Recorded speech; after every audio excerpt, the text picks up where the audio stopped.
खोल चुके हैं और एक साल में 100 और खोलने जा रहे हैं। 50 से ज्यादा इनके पास एम्प्लॉइज हैं, यूट्यूब पे कमाल कर रहे हैं आजकल। इनके 1.5 मिलियन तक पहुंच गए हैं subscribers. 1.47 is the right number. Mission है कि यूथ को इंस्पायर करें कि वो कुछ देश के लिए करें, कुछ अपने लिए करें और जॉब क्रिएटर्स बने। प्रफुल्ल सर आपको डेडिकेट करना चाहते हैं हम एक छोटा सा गाना जो हमारी इवेंट्स टीम ने आपके लिए स्पेशली निकाला है। गाइस उत्साह बढ़ाइए प्रफुल्ल जी का। चाय की प्याली हो, कोई उसको पिलाने वाली हो, चाहे गोरी हो या काली हो।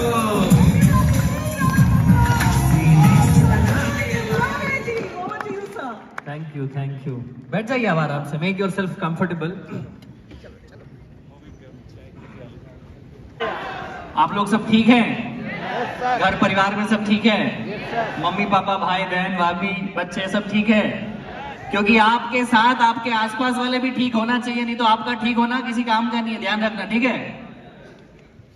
सो मेरा नाम प्रफुल्ल बिल्लौरे है और प्रफुल्ल का मतलब होता है हैप्पीनेस, खुश। और मैं हमेशा खुश रहने की कोशिश करता हूं क्योंकि जिंदगी में सिर्फ एक ही चीज है जो आपके पास होती है, बाकी सब आपको लोग कंट्रोल करते हैं। खुशी तो आपके पास ही है ना। मैं मूल रूप से मध्य प्रदेश का हूं। मध्य प्रदेश का एक जिला है धार जो इंदौर से बाजू में है। वहां पे पला बड़ा किसान का बेटा हूं। बचपन से ही कुछ करने का मन था। बचपन से ही मेरी दोस्ती मेरी उम्र वालों के साथ नहीं थी। 12-13 साल की उम्र का जब मैं था तब मैं मूवीज नहीं देखता था, कार्टून नहीं देखता था। मैं अपने पिताजी के पास कोई उनका मित्र मिलने आता था तो उनके साथ बैठता था। तो पहली सीख क्या करी 12 साल की उम्र में कि अपनी उम्र के लोगों के साथ दोस्ती नहीं करनी, जीरो। क्योंकि भाई आपने मेरे इंटरव्यूज में सुना भी होगा, वही बातें होगी, उस लड़की का नंबर, वो फोन, वो शेयर, वो फेसबुक लाइक, वो इंस्टाग्राम लाइक। तो बहुत जल्दी समझ आ गया था कि अपने से 2, 5, 6 साल, 10 साल, 15 साल उम्र के बड़े लोगों से दोस्ती करोगे या दोस्ती ना भी करो, उनके आसपास बैठोगे तो कुछ ना कुछ तो सीख ही लोगे। और सीख सिर्फ पीपीटी में नहीं होती, सीख सिर्फ ये बड़े बड़े सेमिनार्स में नहीं होती, सीख हर जगह से हो सकती है। करेक्ट? कहीं से भी सीख सकता है आदमी। जूते कैसे पहनते वो भी सीख सकता है, हेयर कटिंग कैसी है वो भी सीख सकता है। एक छोटी सी लर्निंग से चालू करूंगा कि आपकी नजर के सामने जो चीज दिखे उसको ऑब्जर्व करना सीखो। क्या करना सीखो? वो नहीं आता है स्पंज पानी को सोख लेता है, तेल को सोख लेता है, ऐसा आपका दिमाग हो जाना चाहिए, आपकी आंखें ऐसी हो जानी चाहिए। वो हर चीज को नोटिस करे। मैं यहीं से आपको कुछ नोटिस करने की, मैं यहाँ पे ज्ञान देने कम आया हूं, मैं आपको सिखाने आया हूं। एक एंटरप्रेन्योर वही होता है जो 24/7 365 डेज सीखता रहे। एंटरप्रेन्योर की डेफिनेशन क्या है? एंटरप्रेन्योरशिप की डेफिनेशन नहीं कि 10,000 करोड़ का टर्नओवर। एंटरप्रेन्योरशिप की डेफिनेशन ये नहीं कि सेल्फी कितने लोग ले रहे हैं। एंटरप्रेन्योरशिप की डेफिनेशन ये नहीं कि वाहवाही कर रहे हैं लोग। एंटरप्रेन्योरशिप की डेफिनेशन है कि पहले खुद का जुगाड़ कर लो, फिर आस पड़ोस का करो, फिर समाज का करो, फिर प्रदेश का करो और फिर देश का करो। करेक्ट? एंटरप्रेन्योरशिप ये है। घर बेच के तीरथ नहीं होता है। खुद कुछ करोगे नहीं, ज्ञान दोगे तो उससे कुछ होने जाना नहीं है। तो मैं बताता हूं। अब यहाँ पे आपको क्या नोटिस आ रहा है? अच्छा, मेरी दुकान लगेगी तो मुझे बोल्ड में मेरी दुकान का नाम लगाना है। अगर मेरी दुकान चालू होगी तो मुझे येलो कलर यूज करना है। अगर मेरी दुकान हुई, कभी पब्लिक स्पीकिंग करना है तो मुझे ये ड्रेस पहनना है। अरे प्रफुल्ल भाई ने ऐसे जूते पहने, आप समझ रहे हो? फिर आपको जो अच्छा लगे वो एक्सेप्ट करके अप्लाई कर देना। करेक्ट? तो ऑब्जर्वेशन आपको करना है। And entrepreneurship is nothing like, it's a 24/7 job and it's a marathon. Every day you meet people and you greet people. तो ऐसे ही मैंने भी अपनी जिंदगी चालू करी, सीखता रहा, बताता रहा। पिताजी के साथ बैठता था, पिताजी के दोस्त आते थे, वो बड़ी बड़ी बातें करते थे, मेरे बिजनेस में ये हो गया, मेरे घर में ये हो गया, मेरी इतनी कुंटल सोयाबीन पकी, इतने गेहूं पके। तो मैं उन कॉन्वर्सेशन का हिस्सा बनने लगा। तो मेरी उम्र के जो लोग बातें करते थे कि वो पिक्चर देखने चले, वो वहां चले, वो सारी चीजें खत्म हुई। तो धीरे धीरे सुपड़ा लग गया। तो अच्छी अच्छी चीजें मेरे पास आ गई, कंकड़ और जो भी बेकार की चीजें थी वो नीचे चले गई।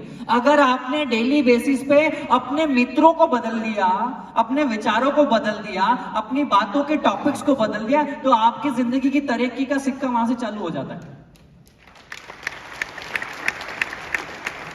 तो ये धीरे धीरे चालू करने किया। वही एजुकेशन ले ली, 11th-12th में कॉमर्स किया, बैचलर ऑफ कॉमर्स पढ़ा, साथ में सीएफए पढ़ना चालू किया, लेवल 1 भी क्लियर किया। फिर बीकॉम के सेकंड ईयर के बाद घबराहट चालू हो गई। बहुत सारे लोग स्टूडेंट होंगे ना यहाँ पे, कितने लोग स्टूडेंट है? हाथ खड़े करो तो जरा। बहुत सारे लोग हैं यार। तो इनको BCom first year second year तक समझ नहीं आती, पर थर्ड ईयर सेकंड ईयर में पट्टा चलता है, अब जिंदगी में कुछ करना पड़ेगा, पिताजी से कब तक पैसे मांगे, होता है कि नहीं होता है? डर लगता है ना, घबराहट होती है ना कि पापा से अगली बार पैसे किस चीज के लिए मांगेंगे, जूतों के लिए मांग लिया, जीन्स के लिए मांग लिया, टी शर्ट के लिए मांग लिया, पार्टी के लिए मांग लिया, पर आगे क्या, काम तो करना पड़ेगा। तो वही बीकॉम के सेकंड ईयर में घबराहट चालू हो गई कि आगे क्या। तो भाई मास्टर डिग्री एक ऐसी डिग्री है जो आपकी जिंदगी के मतलब मेजरली इंडियंस की 80-85%, 90% लोगों की आखिरी डिग्री होती है, और उसी के भरोसे उनका जिंदगी टिका होता है। करेक्ट, कि एमबीए कर लूंगा तो नौकरी लग जाएगी, एमबीए कर लूंगा तो ये हो जाएगा, पर होता नहीं है, ये हमको पता है। होता है क्या? होता है क्या? नहीं होता है ना। तो ये रियलाइजेशन कब हुआ? जब उम्र से ज्यादा उम्र के लोगों से दोस्ती करी, तो ये अंडरस्टैंडिंग जल्दी आ गई। तो मेरे को पता चल गया कि कुछ होगा नहीं, फिर भी कोशिश करी, कैट जीमेट की 2 साल प्रिपरेशन करी, 82-83 परसेंटाइल तक गए, पर भैया बड़े बड़े जो कॉलेज है उनमें तो 95 परसेंटाइल चाहिए, 98 परसेंटाइल चाहिए। तो क्या करे, बाकी जिसके नहीं आए मर जाए, ऐसे थोड़ी हो सकता। तो घूमना चालू कर दिया भारत। 19 साल की उम्र का था, ट्रकों में बसों में हाथ देके भारत घूमना चालू कर दिया। बहुत अच्छा लगा घूमना, लोगों से मिलता था, क्या खाते हैं, क्या पीते हैं, आपका नाम क्या है, आपके पिताजी क्या करते हैं, मामा जी क्या करते हैं, काय का धंधा है, व्यापार कैसे करते हैं, ऐसे सवाल पूछने लग गए। तो क्या दूसरी सीख है यहाँ पे कि सवाल पूछना चालू करो।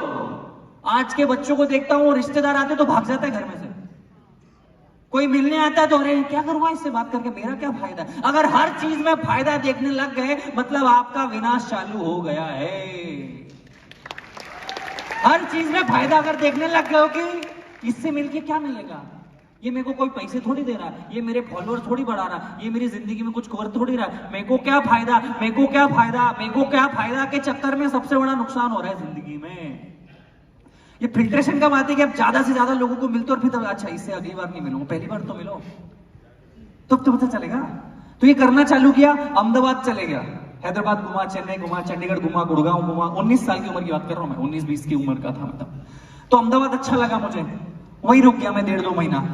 एक फेसबुक पे फ्रेंड बना था, हम तो गांव किसानी के, हम तो गांव किसानों में बड़े बड़े, तो वहां पे कोई बड़े उम्र के दोस्त भी नहीं थे, मतलब बड़े पैसे वाले कोई दोस्त भी नहीं थे हमारे गाँव में। तो एक फेसबुक पे फ्रेंड बना, तो उससे मैंने उसकी पल्सर गाड़ी ले ली और फिर पूरा अहमदाबाद घुमा 1.5-2 महीने। बहुत मजा आया घूम के, और व्यापारिक क्षेत्र है, हम किसान के बेटे हैं, वहां पे व्यापार करते हैं, मेरे जैसे लोग मिले जो कुछ करने वाले स्पिरिट वाले लोग थे। तो 1.5 महीने के बाद समझ आया कि अब क्या, पेट्रोल तो जला ले 4-5 हजार का, काम तो करना पड़ेगा ना। तो मैकडॉनल्ड्स में गया, 4 मैकडॉनल्ड्स में गया, 4 मैकडॉनल्ड्स में गया कि मैं बीकॉम पास हूं, मैं ये करता हूं। तो वो मैनेजर भैया ने नौकरी नहीं दी, उसको ऐसा लगा कि कल को ये प्रमोट हो जाएगा क्योंकि वेल एजुकेटेड और मैं नौकरी खा जाएगा। तो 5वें मैकडॉनल्ड्स में जाके बोला, सर मैं 10वीं पास हूं, मेरे को नौकरी दे दो। कभी कभी झूठ बोलना भी, तो उनने नौकरी दे दी, 37 रुपए घंटे में वेटर की नौकरी करी 5 महीने मैकडॉनल्ड्स में। क्यों मैकडॉनल्ड्स में करी? एक ही रीजन था कि अमेरिकन क्या करते हैं। जेफ बेजोस ने भी वहां भी नौकरी करी। तो यहाँ पे क्या सीख है, अगर जिंदगी में समझ नहीं आ रहा है कि क्या करे, तो ये समझ लो कि जो जिस आदमी को आप सक्सेसफुल समझते हो ना, उसकी आदतों को कॉपी पेस्ट भी कर लोगे ना, कहीं तो कहीं पहुंच ही जाओगे। अगर जिंदगी में आप कंफ्यूज हो, आपको लग रहा है कि क्या करूं, तो किसी को तो अपना आदर्श मानते होंगे ना, किसी को तो अपना आदर्श मानते होंगे। विवेक सर को मानते होंगे कि मैं सक्सेसफुल मानते होंगे, मानते हो कि नहीं मानते हो? अपने आस पड़ोसी वाले किसी माहेश्वरी अंकल को सक्सेसफुल मानते होंगे ना, किसी जैन अंकल को सक्सेसफुल मानते होंगे ना, किसी शर्मा अंकल को सक्सेसफुल मानते हो ना। वो जैसा खाता है वैसा खाओ आज से, वो जैसे कपड़े पहने वैसे कपड़े पहनो, वो जैसा चले ऐसा चलो, वो जैसा हाथ मिले ऐसा हाथ मिलाओ, वो जिन लोगों से मिले वहां तुम बैठो, अपने आप 90% सक्सेस तुम्हारी आ गई भैया। तुम ऐसे कोई माया जाल में हो कि कोई ऐसी जादू की छड़ी मिले, विवेक सर का 6 घंटे का सेशन ज्वाइन कर ले तो सक्सेसफुल होंगे, तो तुम भैया गलत जगह बैठे हो। समझ देर से आएगी मेरे को लगता है। जिंदगी में कॉपी पेस्ट करना भी चालू करोगे कोई बुरी बात नहीं। तो यही करता गया, मैकडॉनल्ड्स में नौकरी 4-4.5 महीने के बाद रियलाइज हुआ कब तक कहीं पहुंचने के लिए कहीं से निकलना पड़ता है। करेक्ट? तो ठीक है भैया, सीख लिए। लोग एक ही जगह अटके रहते हैं, मैंने कहा खुद की दुकान चालू करेंगे। तो उस समय अगर मैं होता, आपकी जगह कोई और, मेरी जगह कोई और होता, तो वो पापा से 10-15 लाख रुपए लेता, दुकान डालता। तो मैंने कहा नहीं यार, मैं संघर्ष करूंगा। संघर्ष अगर आपको ना मिले ना, तो संघर्ष को चुनने चले जाओ। संघर्ष अगर किसी कारणवश आपको नहीं मिला है, आपके माँ बाप ने बहुत मेहनत करके अगर आपको संघर्ष नहीं करने दिया, जो कि आज के माँ बाप का सबसे बड़ा दुख है। आप बहुत सारे लोग यहाँ पे माँ बाप होके, आप इसलिए मेहनत करते हो, इसलिए दिन रात संघर्ष करते हो कि आपकी औलाद संघर्ष ना करे। ये अपने आप में बहुत बड़ा संघर्ष है। आप इसलिए मेहनत करते हो कि मेरे बेटे को टेंशन ना हो। आप अपने आपने पंखे में गुजारी जिंदगी और आप उसको एसी दे देते हो, तो वो संघर्ष नहीं करता है और आगे जिंदगी में आके उसको बहुत दिक्कतें होती है। तो ये रियलाइजेशन मुझे हो गया। मैंने कहा मैं संघर्ष आया नहीं है मुझे मजबूरी में, मैंने संघर्ष चुना है कि मैं ठेला डालूंगा। क्योंकि मैं हमेशा बोलता हूं dream big, dream start small, act now. बहुत बड़ा सोचो, सोचो हाथी खाना है, सोचो हाथी खाना है, बोलो हाथी खाना है, हाथी खाएंगे, हाथी हाथी। अब कैसे खाएंगे? 1000 टुकड़ों में पहले काटेंगे उसको, फाड़ फाड़ फाड़ फाड़ फाड़ फाड़ फाड़ फाड़ फाड़, एक एक टुकड़ा रोज खाएंगे। जल्दी किसको है? जल्दी है क्या? हाथी भी खाना है और जल्दी भी खाना, ये दोनों एक साथ नहीं चलेगा। तो सोचा ड्रीम बिग स्टार्ट स्मॉल, एक ना ठेला चालू कर दिया। खुद ने चाय का ठेला चलाया, खुद ने चाय बेची, खुद ने बर्तन मांजे, सब कुछ खुद किया, संघर्ष किया और 2 साल चाय बनाई। क्योंकि वहां से बहुत सारा सीखने को मिलता है। 8000 रुपए से चालू किया था। क्यों चालू किया था? कि अगर 1-2 बार पहली बार में 10-15 लाख रुपए लगा दोगे ना, कल को नुकसान हुआ ना, तो जिंदगी भर कभी व्यापारी नहीं बन पाओगे। सारे दुख झेल जाओगे और वो पैसे का जो दुख है ना, वो आदमी को कुछ सोचने समझने के लायक ही नहीं छोड़ता है। तो 8000 से चालू किया तो एक तो पॉसिबिलिटी थी कि सब कुछ लूट जाएगा पर पैसे तो नहीं लूटेंगे। और अगली बार पापा से मांगेंगे, एक और 8000 रुपए की किस्त मांगने क्या जा रहा है? और अगली बार 10 लाख मांगते तो पापा नहीं मारते, घर से भगा देते। होता है ना बहुत सी बार। तो अगर आप 20, 21, 22 के हो तो सेठ बनने की कोशिश, मजदूर बनने की कोशिश करो। कितने ही सूरत के व्यापारी हैं जिनके 5-5, 7-7 हजार करोड़ के बिजनेस है, उन्होंने उनके बच्चों को यूएस भेजा कि तू मैकडॉनल्ड्स में जॉब कर, स्टारबक्स में नौकरी कर, बैंक बीपीओ में जॉब करवाते हैं उनको, क्योंकि उनको जिंदगी के फलसफे पता चले। अगर आपको 1 रुपए की वैल्यू नहीं है तो इस बात की क्या गारंटी कि आपको 100 रुपए की वैल्यू होगी? अगर आपको 100 रुपए की वैल्यू नहीं तो इस बात की क्या गारंटी कि आपको 1000 की वैल्यू होगी? अगर आपको 1000 रुपए की वैल्यू नहीं तो इस बात की क्या गारंटी कि आपको 1 लाख रुपए की वैल्यू होगी? 1 लाख रुपए की अगर वैल्यू नहीं तो आपको किस बात की गारंटी कि आपको 1 करोड़ की वैल्यू होगी? तो earn that first rupee first. मैंने पहले दिन 5 लोगों को चाय बेची, 150 रुपए का धंधा हुआ। लोग मेरे पास नहीं आ रहे थे, मैं लोगों के पास गया। पहले दिन चाय की दुकान जब ओपन करी तो लोग मेरे पास नहीं आ रहे थे, तो मैं हाईवे, एसडी हाईवे, कितने लोग अगर अहमदाबाद में पता हो तो एसडी हाईवे करके एक जगह है, तो वो पे कारें खड़ी होती है। तो लोग मेरे पास नहीं आ रहे थे तो मैं लोगों के पास चले गया और उनकी कार पे नॉक करता, hello my name is Prafull Billore, would you like to taste my tea? I make awesome chai. तो बोले ये भाई कौन है अंग्रेजी बोलने चाय वाला, भाई लाओ तुम्हारी चाय। तो ये अलग क्या सीखी, अगर लोग आपके पास नहीं आ रही तो आप लोगों के पास चले जाओ। किसी को तो आना जाना पड़ेगा ना। अगर कोई आपको फॉलो नहीं कर रहा है तो आप उसको फॉलो कर दो, वो आपको फॉलो बैक कर देगा। अगर कोई आपको नंबर नहीं दे रहा है तो आप उसको नंबर दे दो, वो मिस कॉल तो देगा। कोई अगर आपसे हाथ नहीं मिला रहा तो आप हाथ बढ़ा दो, आपको वो हाथ बढ़ाएगा तो सही। कोई आपको शादी में नहीं बुला रहा तो आप यूं ही चले जाओ। वो यूं बोलेगा यार भूल गए, तेरी पत्रिका तो लिखी हुई थी यार पर देना भूल गए। वो झूठ बोलेगा पर आपको नीचा नहीं दिखाएगा, मेरी गारंटी है। क्या बोलेगा वो? यार भैया आपको तो बुलाया था, वो पत्रिका घर ही रह गई, भले उसने आपको नहीं बुलाया। सो ये है कि लोग अगर आपके पास नहीं आ रहे तो आप लोगों के पास चले जाओ। Ego should be zero. कितना? Ego should be zero. And it's most like अगर पीपल आपको अप्रोच नहीं कर रहे तो आप लोगों को अप्रोच करो।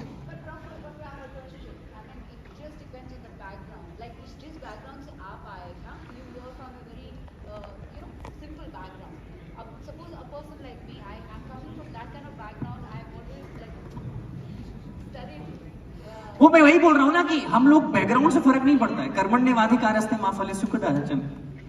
आज अगर दुनिया के सबसे अमीर आदमी जेफ बेजोस है, उनको तो काम करने की कोई जरूरत नहीं है। उनके आने वाली 10 जनरेशन में कोई पैसा मिलेगा, फिर भी वो काम कर रहे हैं। आपका बैकग्राउंड क्या, आपकी जात क्या, आपकी बिरादरी क्या, आपकी एज क्या, आपका जेंडर क्या, आप अच्छे दिखते हो, मैं वही बोल रहा हूं।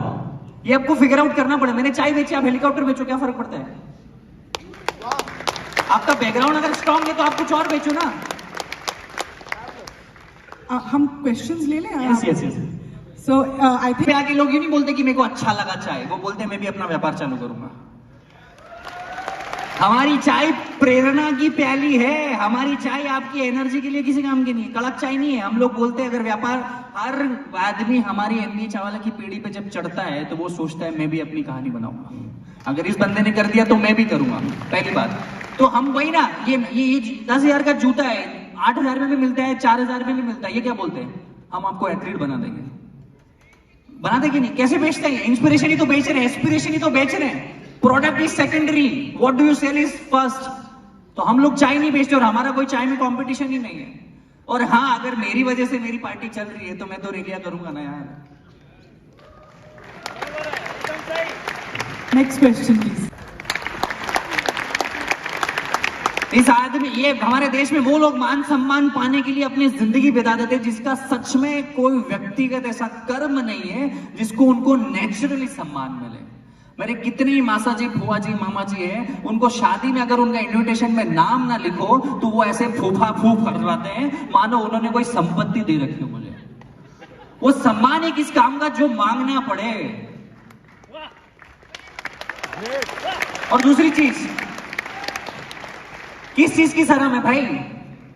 तुम्हारे पास पैसा नहीं है, तुम्हें पता है। तुम्हारे पास वो संसाधन नहीं है जो तुम्हें चाहिए। तुम्हारा सपना है घूमने का, तुम्हारा सपना है आईफोन खरीदने का, तुम्हारा सपना है वो फेवरेट जूता खरीदने का, तुम्हारा सपना है विदेश घूमने का, तुम्हारा सपना है बड़ा बंगलो बनाने का। तो इसमें शर्म किस बात की? क्योंकि खुजली तुमको है तो खुजालना भी तो तुमको ही पड़ेगा भाई। खुजली तुमको है ना। कोई बोल रहा है भाई दो रास्ते आज, देखो मैं आपको रास्ते बताता हूं जिंदगी के। ये जिंदगी है आपकी, मैं यहां से बताता हूं, ये जिंदगी है आपकी। आपको कुछ भी नहीं आता है। आपको 5 स्टार होटल में चेक इन करते नहीं आता है, आपको बोर्डिंग पास निकालते नहीं आता है, आपको बोलते नहीं आता है, आपको सोशल मीडिया चलाते नहीं आता, आपको कुछ भी नहीं आता है। करेक्ट? आपको कुछ नहीं आता है, मान रहे हो? आपको कुछ नहीं आता है। आपके पास 2 ऑप्शन होते हैं, या तो राइट पेड़ आगे लेके स्वीकार करो कि मुझे नहीं आता है, आज से मैं हर दिन सीखूंगा, या तो यू टर्न ले लो और चद्दर डाल के बिस्तर पे सो जाओ, तुम्हें कोई उठाने जाने वाला नहीं है। 2 ऑप्शन है आपके पास। और एक चीज मैं बताता हूं, when you know you don't know, you have better chances of learning। समझ आई? जब आपको पता है कि आपको नहीं पता है तो आप सीखोगे। नहीं तो हमारे देश में अलग चलता है, आपको सिखाएगा तेरे से ज्यादा पता है, आपको सिखाएगा। उसको नहीं पता है। ये एरोगेंस में छोड़ो, हमें विश्व गुरु बनने की जरूरत नहीं है, हमें विश्व विद्यार्थी बनने की जरूरत है। हमने बहुत सिखाया। 100 साल पहले हमारे दादाओं ने, हमारे गुरुओं ने पूरी दुनिया को सिखाया, क्योंकि उन्होंने सीखा, उन्होंने पढ़ा तो सिखाया। आज इस देश को अपने 100 साल पुराने कर्मों की वजह से अगर पीठ थपथपानी पड़ रही है तो ये दुर्भाग्य है इस देश का। ये दुर्भाग्य है हमारा। मेरे दादा एमपी थे, मेरे दादाजी ने वो किया, अरे तूने क्या किया? मेरे फूफा जी महाराष्ट्र के मिनिस्टर हैं, मेरे दादाजी ने ये बिल्डिंग बनाई थी, मेरे फूफा जी ये करते हैं। अरे कब तक लोगों के चक्कर में अपने सम्मान मान को ढूंढोगे? किसी ने आईफोन बनाया, स्मृति मैम आपने खरीदा, आप खुश हो गए। ये स्टीव जॉब्स भैया ने बना दिया, आपने यूज किया, आपने खरीदा, आप खुश हो गए। आप स्टोरी डालते हो ना स्नैपचैट पे, 14 मैक्स प्रो। किसी ने जूता बनाया, तुमने 10,000 का जूता खरीदा, तुम खुश हो गए। किसी ने ये माइक बनाया, हम यहाँ चिल्ला चोट कर रहे हैं, तुम खुश हो रहे हो। किसी ने स्क्रीन बनाई, तुम देख रहे हो, तुम खुश हो रहे हो। तुमने क्या बनाया कि दुनिया खुश हो रही है? तुमने कुछ बनाया क्या? चाय बनाओ यार, समोसा बनाओ, कुछ तो बनाओ कि लोग खुश हो। कब तक उपभोग बन के, कब तक कस्टमर बन के अपने आप को गौरवान्वित महसूस कराओगे? कभी क्रिएटर तो बनो।